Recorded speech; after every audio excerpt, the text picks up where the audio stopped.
Two K love story முக்கியமாக இன்னைக்கு morning பார்த்த இந்த 10 இயக்குநர்களுக்கு என்னுடைய மனமார்ந்த நன்றி முதல் தெரிவிச்சுக்கிறேன். ஏன்னா எதுவாக இருந்தாலும் விட்டு கொடுத்துருவாங்க. ஆனால் ஒவ்வொருத்தருடைய கால நேரம் இருக்குது, அது ரொம்ப ரொம்ப ப்ரெஷியஸ். ஒவ்வொருத்தருக்கும் அவங்களுடைய இந்த டைமை இந்த படத்துக்காக ஒதுக்கி அவங்க எல்லாருமே பிஸியான இயக்குநர்கள். அவங்களுக்குமே 1000 வேலைகள் இருக்கும், 1000 கமிட்மெண்ட்ஸ் இருக்கும். அதற்காக அவங்களுடைய இந்த திரைப்படத்திற்காக நேரம் ஒதுக்கி பார்ப்பதுன்றது அது ஒரு மிகப்பெரிய செயலா பார்க்கணும். அதுக்கு முதல்ல என்னுடைய நன்றியை தெரிவிக்கிறேன் அனைத்து இயக்குநர்களுக்கும். பார்த்து கமெண்ட்ஸ் சொல்றது அது அடுத்து முதல்ல அந்த டைமை இன்வெஸ்ட் பண்றதுக்கு ரொம்ப அதுக்காக இந்த திரைப்படத்திற்காக அவங்களுடைய காலத்தை கொடுத்ததுக்காக ரொம்ப ரொம்ப நன்றி. அண்ட் ரொம்ப பாசிட்டிவான ஒரு ஃபீட்பேக் நாங்கள் பார்க்கறதுக்கு கிடைச்சிருக்காங்க, கூடுதல் சந்தோஷம். அண்ட் இந்த படத்துடைய தயாரிப்பாளர் மனமார்ந்த வாழ்த்துக்கள். All the best, success. ஏன்னா இந்த திரைப்படம் முதல்ல ஆரம்பிச்சதுலேருந்து இந்த வரைக்குமே ரொம்ப விரைந்து முடிக்கப்பட்ட ஷூட்டிங் அண்ட் விரைந்து எல்லா ப்ராசஸும் எடிட்டிங்கும் பேக்ரவுண்ட் ஸ்கோரும் அந்த காப்பி ரொம்ப சீக்கிரமாக ரெடியாகி அண்ட் இன்னைக்கு ஒரு பார்வைக்காக தயாராகிருக்கு. இவ்வளோ விரைந்து ரொம்ப குவாலிட்டியோட எடுக்கிறதுக்கு I think Suseenthiran sir is the director. அப்படிதான் கேன் டூ இட்.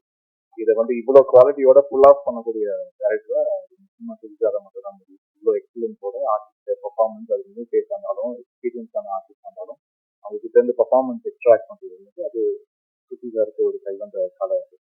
அண்ட் நிறைய மேடைகள் திருப்பி ஐ டோன்ட் மைண்ட் ரிப்பீட்டிங். ஏன்னா அவ்வளோ கிளாரிட்டி உள்ள ஒரு டேரக்டர். நான் சந்தித்த நிறைய இயக்குநர்கள் ஒரு சில இயக்குநர்கள் மட்டும் தான் அந்த கிளாரிட்டி நான் பார்த்தேன். அதில் முக்கியமாக சுஜிதாரோடைய கிளாரிட்டி இருக்குது. அது ஹேட்ஸ் ஆஃப்.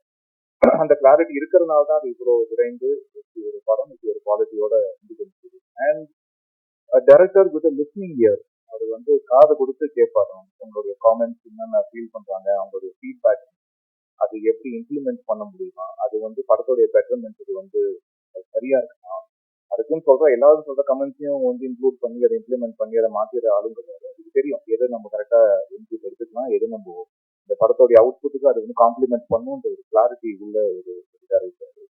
அவருக்கு just vision only the best.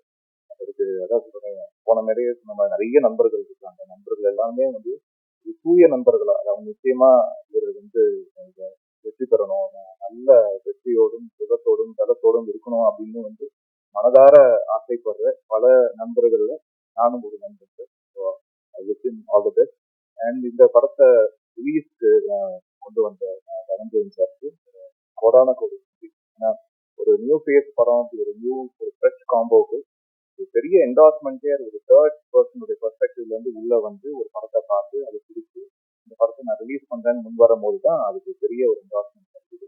அந்த ஒரு என்கரேஜ்மெண்ட் கொடுத்த தனஞ்சயன் சாருக்கும் ரிலீஸ் பண்ற கம்பெனி மூலமாக ரிலீஸ் பண்ற இந்த ரிலீஸ்க்கு ஐம் ரியலி லுக்கிங் ஃபார்வர்ட். இந்த படம் மிகப்பெரிய வெற்றி அடையணும். எல்லா டெக்னீஷியன் எல்லாருக்கும் என்னுடைய வாழ்த்துக்களை தெரிவிக்கிறேன். முக்கியமாக ஜாக் அண்ட் மீனாட்சி எல்லாருக்கும் என்னுடைய வாழ்த்துக்கள். அண்ட் சப்போர்ட்டிங் ஆர்டிஸ்டாக ஒர்க் பண்ண அனைவரும் 200%